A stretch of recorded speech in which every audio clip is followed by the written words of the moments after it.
Hello, everyone. I'm Brandon Lewis with the Tennessee Conservative News, joined by Steve Abramowicz of the Heartland Journal and Hello. several officers of the Williamson County Republican Party, which include Steve Hickey, Diane Chenard, Elliott Franklin, Courtney, oh gosh, Laginess, I'm not sure, Tim Raynaud, Brandon Bell, Leanne Cates, and Peg Raciti.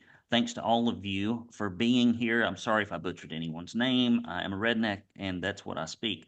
So it seems to me that every grassroots organization or county GOP in Tennessee has been keeping up with what's going on in Williamson County because the fight between the establishment and the grassroots, what I would say the great divide between your average GOP primary voter and those that actually lead us, which aren't nearly as conservative, has gotten a little ugly. And as a result, two of your representatives from Williamson County, Jack Johnson and Lee Reeves, have now stripped all county GOPs of their ability to keep Democrats from voting in our candidate selection.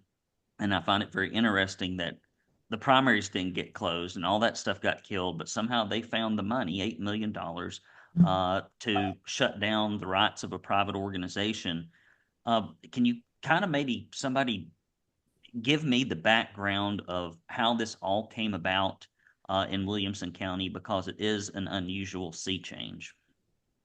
Well, I'll just kick off, Brandon, and I'm actually going to ask Diane. Diane had said she wanted to kind of not talk a whole lot, but truly, she kind of got this started last year.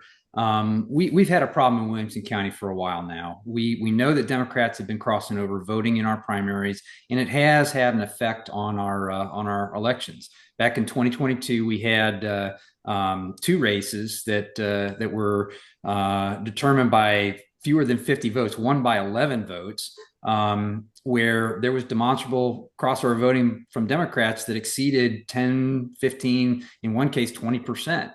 And the more conservative candidate of the two lost. Then in 2024, the party recognized that there were almost 4,000 people who had voted in a previous Democrat primary who voted in the Republican presidential primary last March. And at this, I'm going to turn it over to Diane and let her describe what the party did in order to try to curb that problem. And then we'll talk a little bit more about what we have done since then. So, Diane, you have it. Thank you. Yeah, at a board meeting in 2024, a couple months after the March primary, information was presented to us about the number of Democrat crossover voters in that primary. And there were roughly 4,000 crossover voters out of a total of 32,000 that voted in the Republican primary. So doing the math, the number was well over 10%. And I had not realized the extent to which crossover voting was such a problem in Williamson County. So I thought, well, we can't sit on our hands and not do anything about this. We were aware that in every polling place, there is a TCA entry that's displayed that warns voters that if you're there and you don't have an allegiance or an affiliation with the party, that you don't ask for that party's ballot to vote in the primary. However, that is not dissuading people. It doesn't get enforced. So what we did as a board is we crafted a mailer and we sent it to all the people that crossed over in that March primary. And we informed them that, well, we reminded them that that posting is in the polling place. And knowingly or not, when you vote in a primary in which you're not entitled, you are breaking the law. So on the flip side, we said, hey, you may be sincere and maybe you want to be a Republican now. So please consider joining the party. Help us keep the county red. Well, as you can imagine, that didn't sit well with a lot of people. We got a lot of calls and angry emails at the office saying, how dare you, disenfranchise us? We want to vote in the primary. So we tracked the data. In August, we saw a 43% decrease in the number of crossover voting.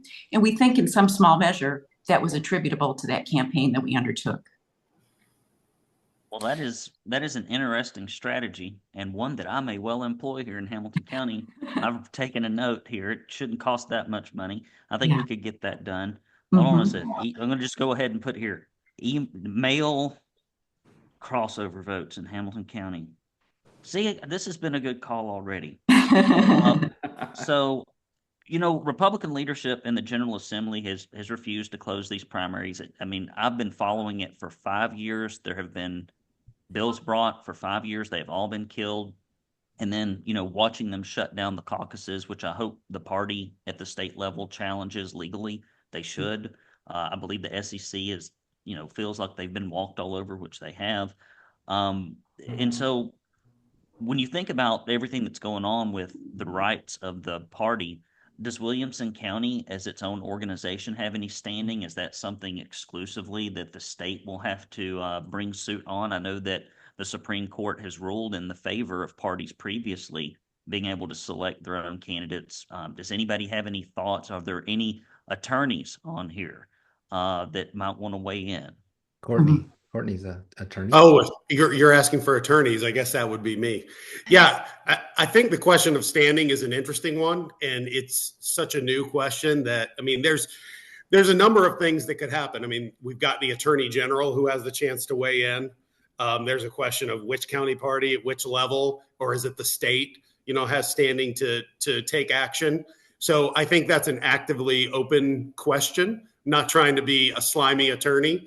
And continue giving attorneys a bad name, but it's just a question that I think it's a threshold question that needs to be answered before the next step is taken, and it's being investigated. We'll just say that. Well, let's hope Scott Golden has lost enough face between having leadership not listen to him when he testified the last time regarding closing the primaries, and that bill was killed with him in the room, which is, should have been the first sign that something like this was coming. And then later to have a almost unanimous vote, I think, of the SEC condemning this for them to walk on the party yet again the second year in a row. So hopefully people's pride is pricked enough that they take action. During the last election, this is very interesting for people that want to flip their party like we did in Hamilton County, like y'all did in Williamson. We had it happen in Washington County, it happened in Shelby County, perhaps a few other counties I didn't keep up with. Jack Johnson, Lee Reeves, and their allies spent over $100,000, maybe it's even more, trying to win a county reorganization. I've never heard of such. Never heard of that much money being spent on a county reorganization. But it didn't turn out the way they wanted, even though Bill Lee Reeves Jr.'s dad showed up, tried to rally some support. That didn't work out. So for those that feel like their county leadership is not nearly as conservative as the GOP primary voters they represent, talk a little bit about how you made this happen. It's very difficult to go up against Goliath and win, but you did it. Is there a game plan anybody would like to share? Maybe hit some high points that other people that want to move their GOP forward in a more conservative direction could take and use. Peg, I see you nodding your head. Let's start with you on that. Yeah, go with Peg. I think it was a very important element to sort of stay the course on our messaging and our campaign promises, which was to grow the party with new members and people that are coming from outside, to engage the young voters, and to take our party all around the county, not just one, and just continue all the good works of fiscal responsibility. And we stayed on message, and we let that $100,000 campaign just run. And they ran it, and it became so negative and so distasteful. And I think that they expected a lot of their supporters to come to the convention and vote for them. And then when they heard us speak, and when we really worked on our speeches, it turned a lot of people like, wait a minute, these people are not these evil backdoor back dealing one that want to cancel your rights. And so I think it was staying on message and having really great speeches and connecting with the voters directly. Wow, democracy runs and wins. How fantastic is that? Brandon, may I ask a question? Go ahead, jump in there. All right, so I'm going to rip a headline from my favorite conservative news site, in the only conservative news site in Tennessee. Tensions rise over $8 million to cover bill stripping local GOPs of caucus rights as Tennessee lawmakers pass $59.8 billion state budget. Republicans voting against the amendment were Jody Barrett, Gino Bolso, also from Williamson County, Monty Fritz, Chris Hurt, Kelly Kiesling, Michelle Renault, newbie, thanks to Brandon, Lowell Russell, Mike Sparks, and Todd Warner. Let's be straight and let's be honest with Tennesseans, responded Rep. Warner. You're being misled here, members. You're being misled. House lawmakers ultimately added the $8 million to the final budget by a 57-30 vote. How do y'all perceive other counties of the 95 or one of them, so 94, feel about Wilco taking away their power and the state using their $8 million to do it in a losing effort to stop you folks? Well, I think you kind of hit the nail on the head. Where'd that $8 million come from? Duck Creek, the remediation effort at Duck Creek, that took a hit. My understanding is there was a human trafficking effort that took a hit as well. So, we're talking about taking money away from programs, from things that are important to Tennesseans, and funding a pet project for a certain group of people. And I also have to point out that the party registration legislation that ultimately failed in the House was put behind the budget, and the fiscal note on that was $140,000. So what we've done is we've said it's more important to fund this $8 million, probably unconstitutional power grab over fixing something that our legislators have said they're concerned about. So that doesn't make sense to me, and it shouldn't make sense to Tennesseans. Yeah, the Duck River project was one of Bill Lee's favorite things. And Senator Johnson touted $166 million in agency-based budget reductions.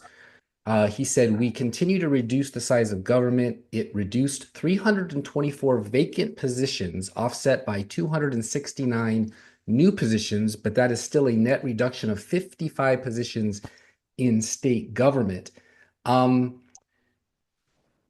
Do you think that's true? And do you think that of the 8 million that you said, where did it come from? 166 more million of that is coming out of reductions, as he says?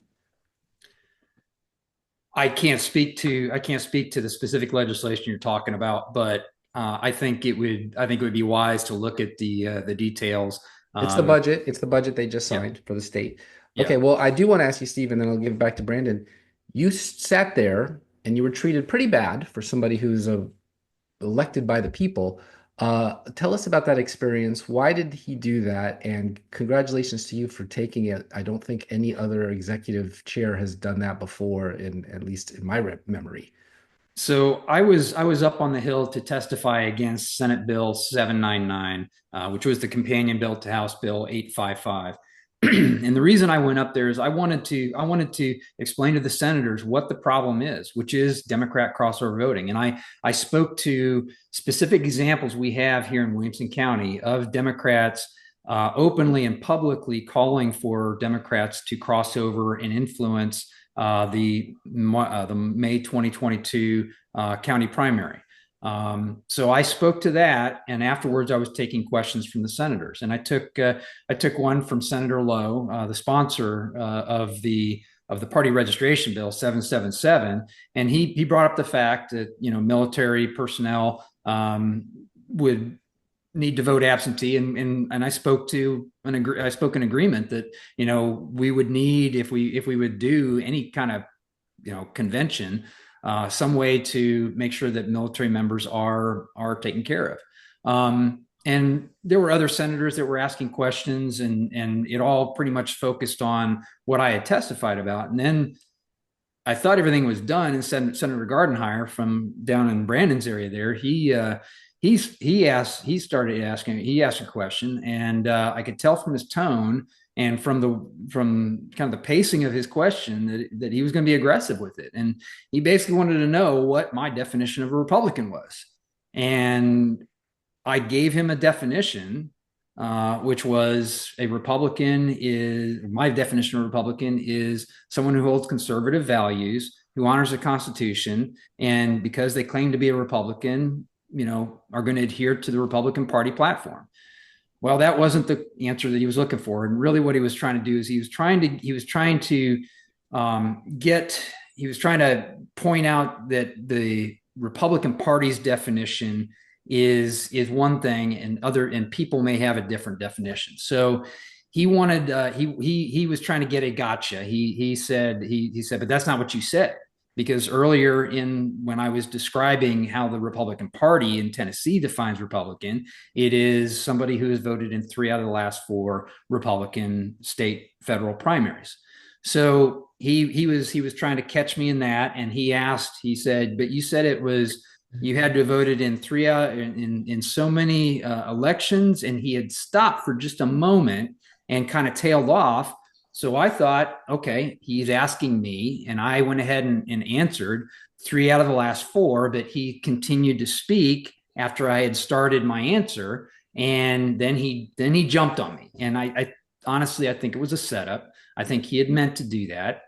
He wanted to get a gotcha moment. He wanted to get a smackdown, and I just sat there, let him have his grandstand moment, and that's what it was. And then once he was done, I asked him. I was trying to clarify, what are you asking for? Are you asking for my definition, or are you asking for the state's definition, the state party's definition?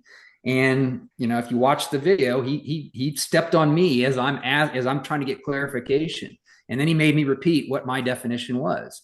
And then I finally said, Senator, the state has one definition. This is what the state says. I've given you my definition.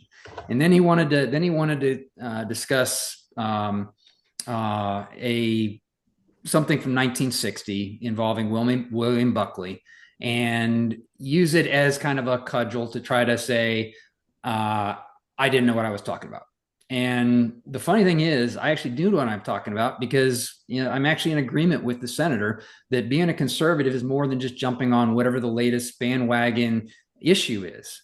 You have to have some ideological backing to it. I actually wrote a blog piece for Williamson Families PAC when I was with them a few years ago that spoke to exactly that issue. What is a conservative? And I would like to see us as Tennesseans have a broader discussion about this, because I think too many people, especially people in elected office, are claiming to be conservatives, but if you really dig deep, they're not really conservatives. So I'd like to have that discussion, and if Senator Gardenhire would like to have that discussion, I'm more than willing to sit down with him and have that. And does anybody want to speak to hearing from other county commissioners about the power being taken away from Williamson by 2 people in Williamson County for the entire state? Has anyone heard from anyone else? Are you asking, Steve? Are you asking, have any of our other elected officials reached out to us and expressed concern about this? Yeah, because if they take away the ability to a convention here in Williamson County, it's going to affect all the counties. So does anyone else seem to care about this, or is it just an attack on you all that the courts were nice enough to toss out, but they were fine with around the state? Around the state, yes, we have received feedback from other counties that are very supportive of us and very supportive of opposition to this bill, because at its core, this bill is an infringement upon a private organization's right of association. People want to believe we are allowed to vote in whatever primary we want. You can't tell me I can't vote in this primary. And while I understand where that comes from, the reality is the Republican Party is a private organization, just like the Rotary Club, just like the I'll use the women's organizations that are federated with the Republican Party. The women's groups in Williamson County have excluded certain people because they claim that their bylaws won't allow them to be part of the women's groups. So we want people to vote in Republican primaries who, like I said, they hold conservative values. They respect the Republican Party platform, and they honor the Constitution. And we think that the state's definition, which is having voted in 3 out of the last 4 Republican primaries and not having voted in a Democrat primary, is a pretty good standard. And if somebody wants to vote in a Democrat primary once in a while, that's fine. You can do that, but we'd like to see a consistent track record of supporting the Republican Party to be allowed to vote in our primaries. So yes, we have received feedback from other counties around the state that this is an unwarranted power grab by the state. Well, I'm sorry you had to experience the wrath of Tard Gardenhire again. We're going to be putting out a greatest hits. I've already got the compilation put together. I've just got to do a little intro for it. So if you didn't get enough, Steve, if you didn't get enough Todd Gardenhire, being an old crotchety man who doesn't care about his constituents one whit, we've put his greatest hits together. We're thinking about putting it on a CD. Maybe Disney will help us release it. We're not quite sure. My last closing question is really about your game plan. I'm an old campaign hand at heart. That's what I really enjoy, and even have thought about getting back into managing and running campaigns. I watch a lot of folks get elected. Obviously, this did not happen with your group because you won the second time around despite the massive expenditures. But I watch folks kind of fail to build the list, nurture the list, communicate with the list. They win an election and they want to put the campaign apparatus in hibernation, and then they can't wake it back up well enough or in time for the next election cycle. It is unfortunately kind of like this consistency has to be there.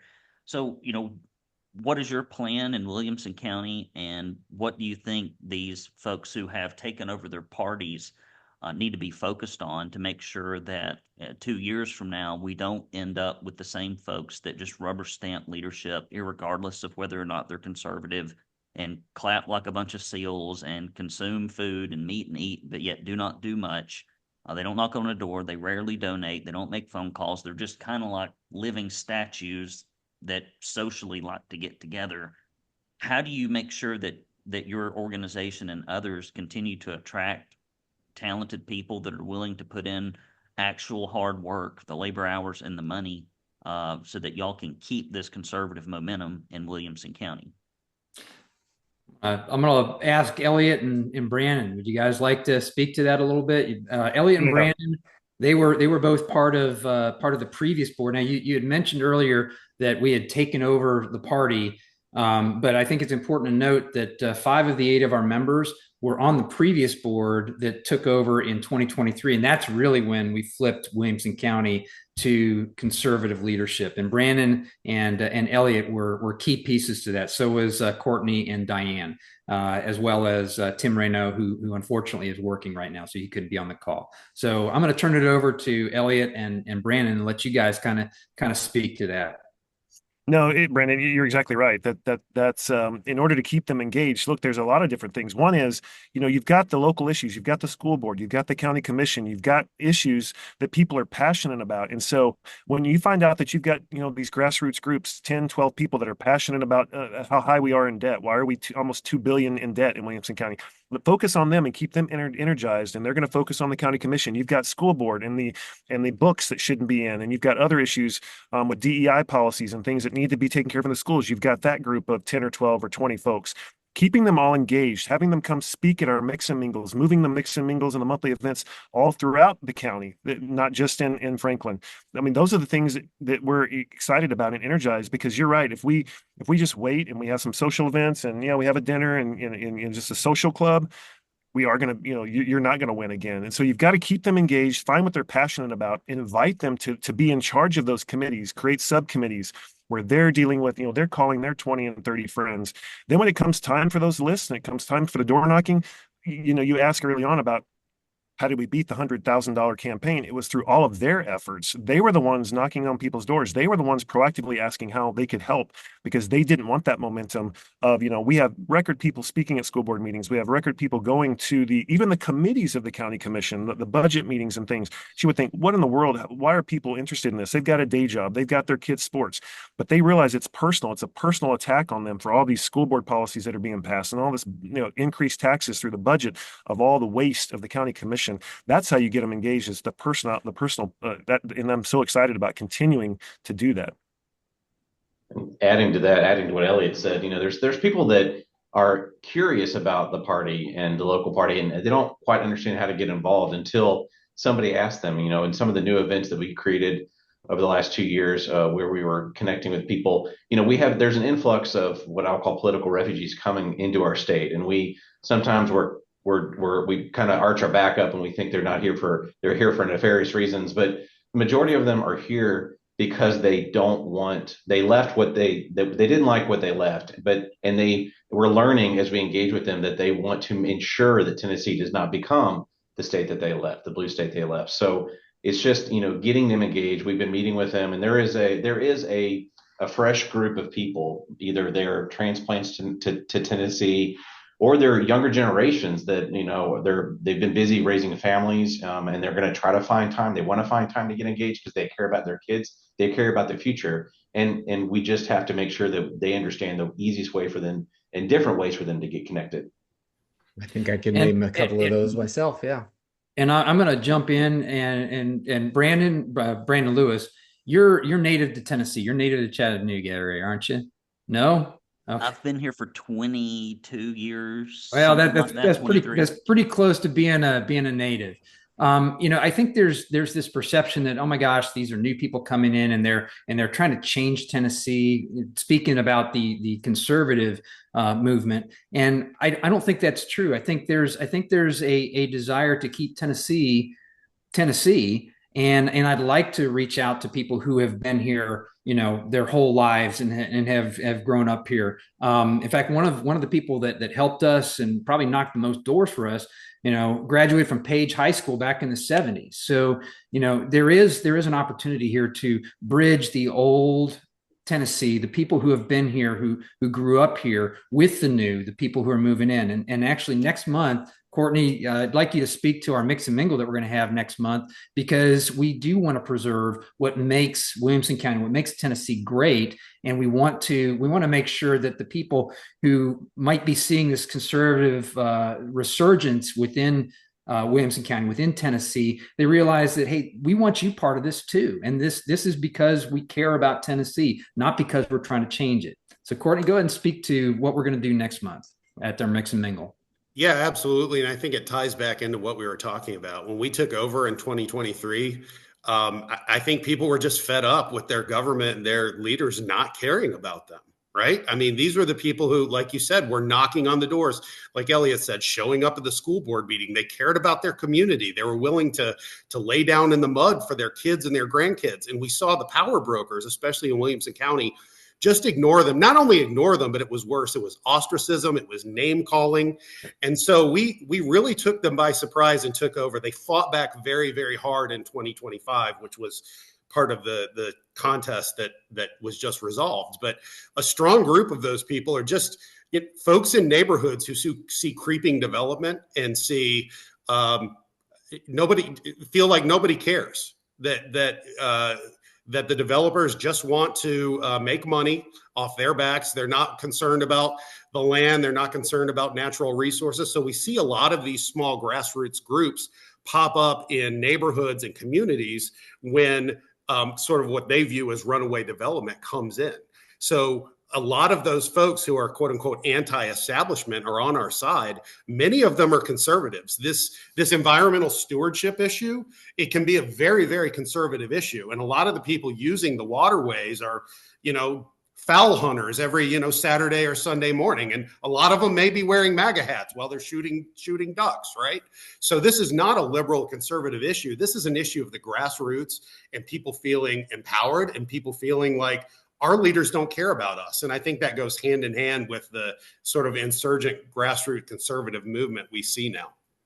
Speaking of native sons and let's just call it Scott, the golden era golden.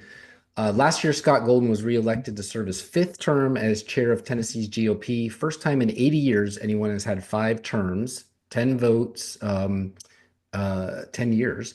So that was Elam, I guess, and Golden received 49, so 10 to 49. And he said, "It's just amazing how intertwined I've been with this organization throughout my life," Golden told the Chattanooga Times Free Press. "It's really been my life calling, and it's a great honor to serve as chairman." 10 years he's been there. He will have been there. What encouragement has he given you? And did he welcome you with open arms and support your defense when the slate was being challenged? So Scott was in a difficult position. You know, as the party chairman, the state party chairman, his job is to be a kind of a referee in this whole thing. So when our opposition, when they filed their contest, they sent him their request for contest. He acknowledged it, and they had their time to respond, and we had our time to respond. And truly, Scott, he stayed very low profile through that whole thing. He didn't take our side, he didn't take the other side, and he left it up to the SEC, which, you know, that's the legislative body for the Republican Party. He left them to do their business, and you know, he kept a low profile, and we kept a low profile through this because we wanted to give the SEC, the State Executive Committee, the respect as the arbiters of what was ultimately going to happen with this contest. We wanted to give them the opportunity to decide this without, you know, a bunch of, you know, public haranguing going on in the background.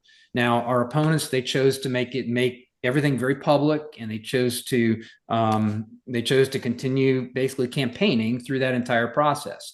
We instead, like I said, we kept a low profile. We didn't talk about the contest other than to let people know what was going on.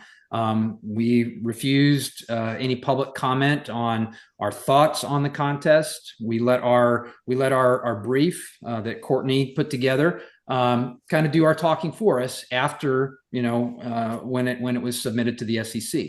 Now that the contest is over, we've gone full open kimono. And if you have any questions about the convention and about what happened and about the contest, I encourage you to go to the Williamson County Republican Party website, and you can see firsthand what our response was. You can see how we rebutted what we felt was a pretty light challenge, a challenge that didn't have a whole lot of substance to it, a lot of emotion, but not a lot of substance. So, you know, we encourage people to look at that and to judge for themselves, you know, whether or not this thing was adjudicated properly. I think that people will come to the conclusion that there really shouldn't have been a challenge in the first place, and that we rebutted the challenge very successfully.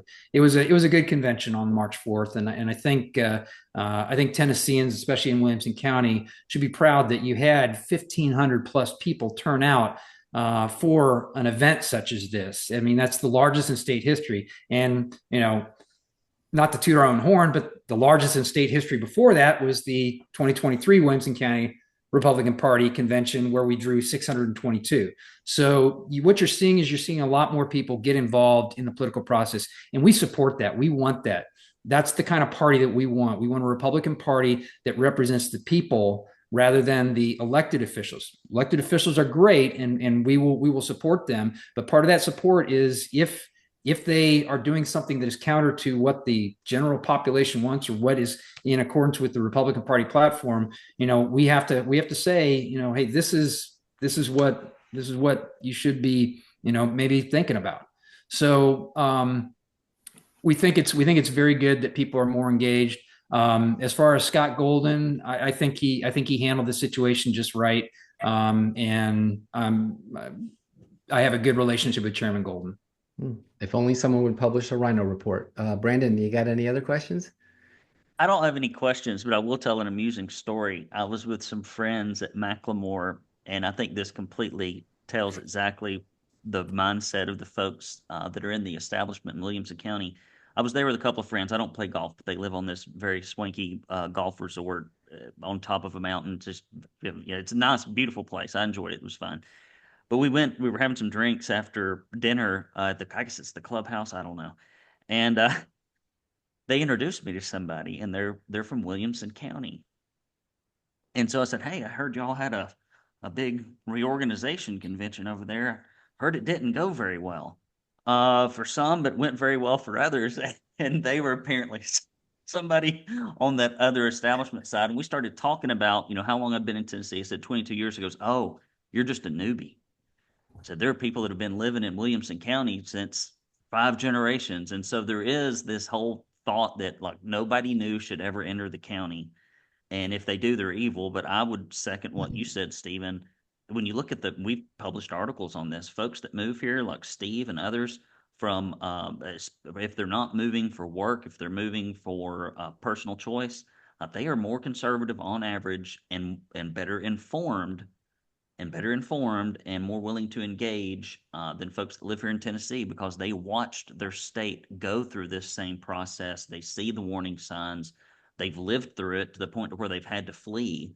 And that's hard to pick up and leave family and friends and familiarity to come to a place just because you hold different values. I got a friend right now, or a client rather, that's trying to sell a Colorado painting business to move to Tennessee, and I'm helping him through that. I've helped another one here recently in Colorado move to Florida, and they're dedicated, committed, and I've been some of our biggest supporters for the Tennessee Conservative have been what we'd call transplants, and so. Yep. Guys, my hat's off to you. I don't have any other questions, but I think that y'all have done a fantastic job in Williamson County, and it's always been my pleasure to try to help whenever I could. And just keep it up, guys. You know, make a plan, stick to it. In 2 more years, I'd like to see them embarrassed again. It's fun. It's entertaining for me at a distance to watch it happen. So especially since both of them are transplants from Texas. So we got, Texas is going about as purple as you're going to ever find. So I have a last question. A resolution banning statewide property tax in Tennessee is one step closer to a vote on the House floor after receiving unanimous support in the House Finance, Ways and Means Committee on Monday morning this last week. Already passed Senate floor by a 26-5 vote. Tennessee remains one of just 5 states with no cap on property tax increases. To Brandon's point, people get here, they don't realize this. But it's the counties that actually do it. Rutherford raised by 16%. According to the Tax Foundation, data from 2021-22 show that Davidson County, where Nashville is, saw a 13.5%. Our Tennessee comptroller, Jason Mumpower, told the Tennessee Lookout he's pushing a plan to increase the frequency of county property reappraisals to more closely match market values. Look at Zillow, add a percent, send it in. Property values go up, tax revenue goes up. The Shelby County Assessor's Office recently announced that residents should expect a substantial increase, quote unquote, in their property taxes for 2025. The city property tax will increase by 18.2% on top of that market value increase fee, Mayor Paul Young said. Do y'all think that Tennessee needs a California-style Prop 13 statewide property cap frozen at these current levels and only allowed to raise by, say, 2% like Florida does a year to control these county and city councils from hiking overnight? That would leave just Maine, Connecticut, Hawaii, Maryland, high blue tax states, and for some reason Kansas that don't cap their property taxes statewide. Now that they've passed basically a constitutional amendment that they can't pass a state property tax at all. Well, obviously Republicans, we're tax averse. Ask George Bush how raising taxes worked out for him. Obviously, we're supportive of the legislature passing a constitutional amendment prohibiting a statewide property tax because, as you alluded to, that is on the books. It has been on the books. They've never enforced it, thankfully, and it's good that they're closing that loophole now with the constitutional amendment. The problem is, now the onus is on the counties. You talk to a county commissioner and they're going to tell you, well, how are we going to pay for schools? How are we going to pay for roads? And they're going to have to get that money somehow. Now, I do agree that we need to cap the acceleration of taxation at the county level, but that's going to have to come with some kind of fiscal restraint, some kind of spending restraint by the counties as well. So, that is something that, you're going to have to look at. You're going to have to start tightening your belts in other ways. And, here in Williamson County, I think 70% of our budget, our county budget, goes to education.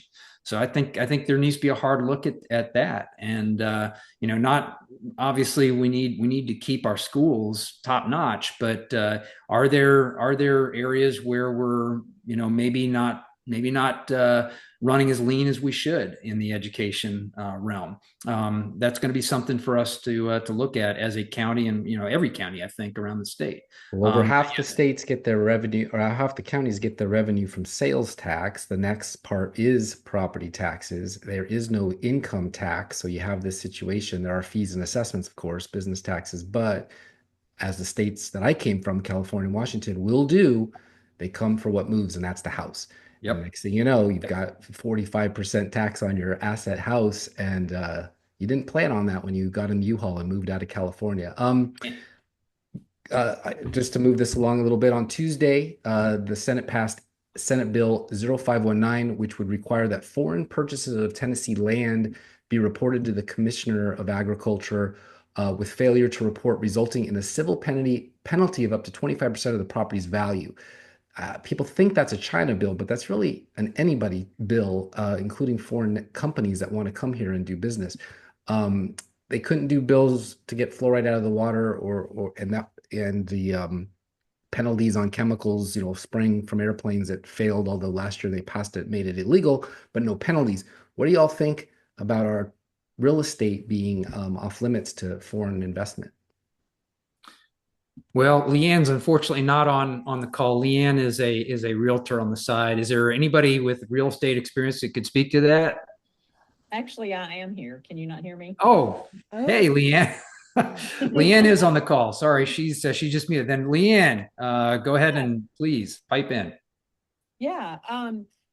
Well, as real estate agents, we're not supposed to be. We have an ethical code that we do business by. So we're not supposed to discriminate against all of the fair housing different classes that are the official classes.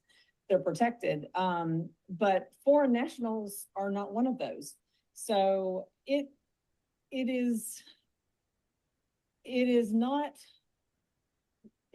prudent. Let me put it that way. It is not prudent, especially when we're in a market like in Tennessee, where there is such a high demand for properties, and the market is balancing itself out right now because of just everything in the economy in general. But it would be prudent for us to take a hard, fast look at allowing foreign nationals to live, to own property, especially if they're not owner-occupant properties. If it's someone coming from another country that's coming to actually live and be a part of the community, that's one thing. But if you have foreign entities that are purchasing properties to be landlords or businesses, that's not widely accepted especially amongst residential housing, people that are looking for residential housing that's affordable. They're not coming in necessarily and buying the big expensive homes. They're coming in and buying the smaller homes that can be rented out, and even multi-family buildings and such.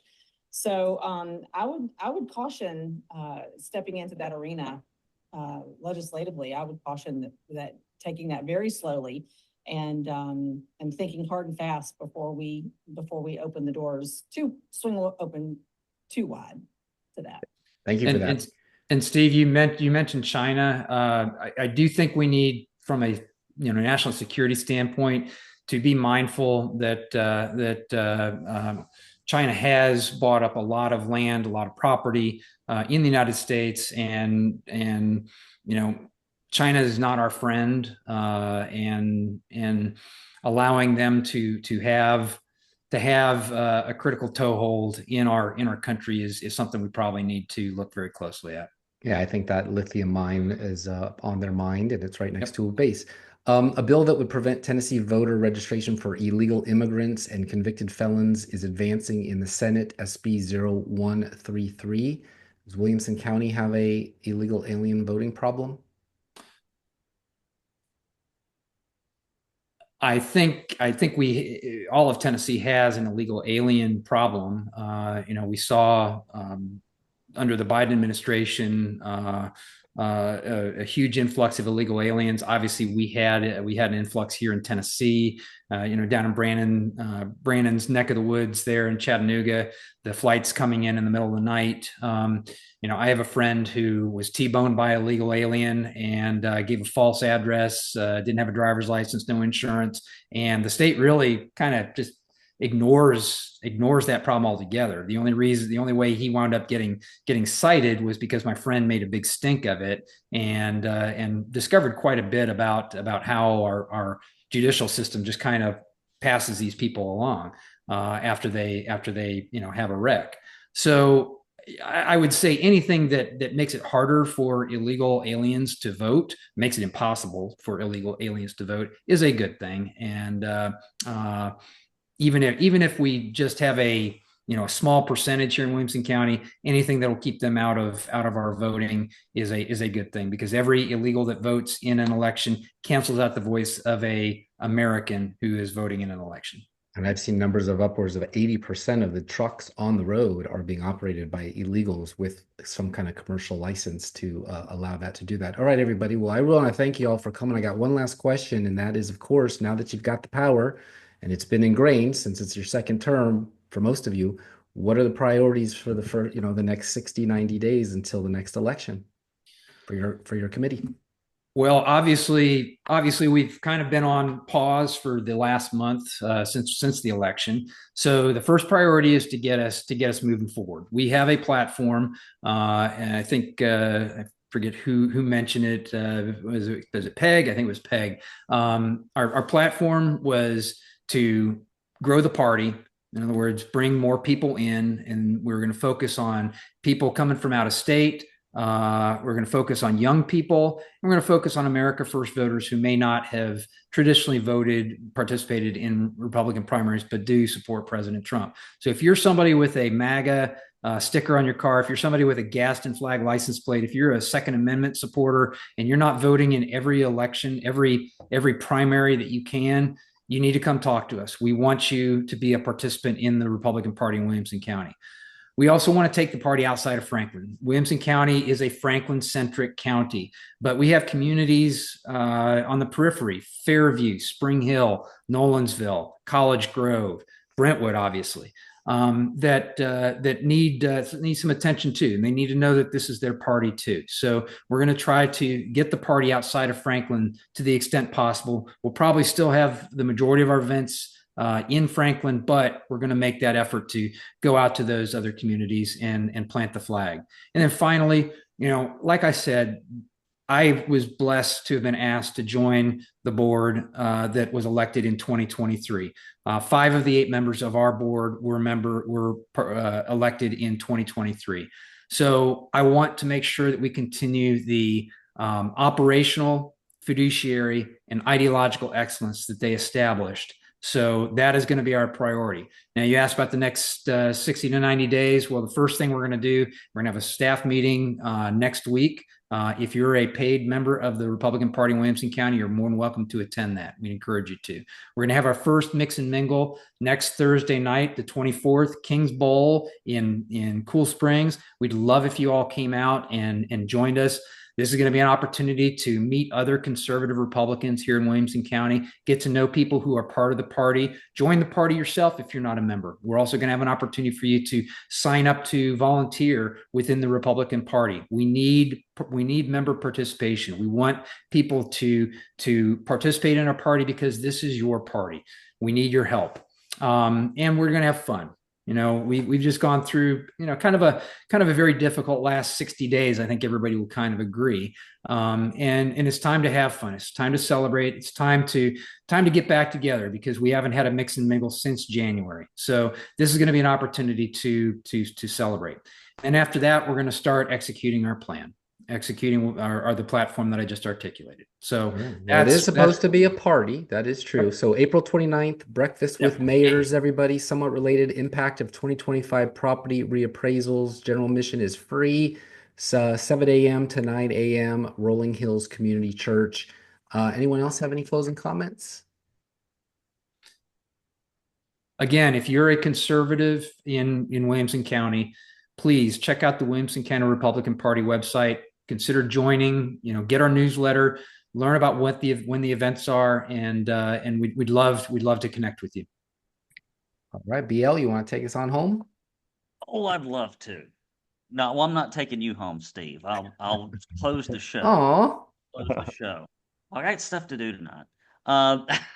Anyway, guys, I appreciate you. It's just been fun watching you at a distance, and I always get an opportunity to come to the Moms for Liberty meetings and a few up there. So at some point, if you have a slot open, I'd love to come visit. I think Gary's actually coming over to the house next week or week after to go hiking in the woods and BS around. So I Hide your always keep bourbon. up, get my Williamson County fix.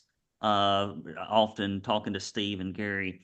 So, guys, if you enjoyed this program, if you're part of the Grassroots, if you are worried that Tennessee may not be as red as it could be if you came from another state, if you're concerned that it may be turning purple and you want to prevent that, do engage in your local politics with Williamson County, get plugged in. And if you enjoyed this program, because you will get the news nowhere else, please search for Heartland Journal and for Tennessee Conservative. Subscribe to our content, check out the podcast, and we'll see you next time. Until then, I'm Brandon Lewis, and he's Steve Abramowicz, signing off. Bye, everybody. Thank you.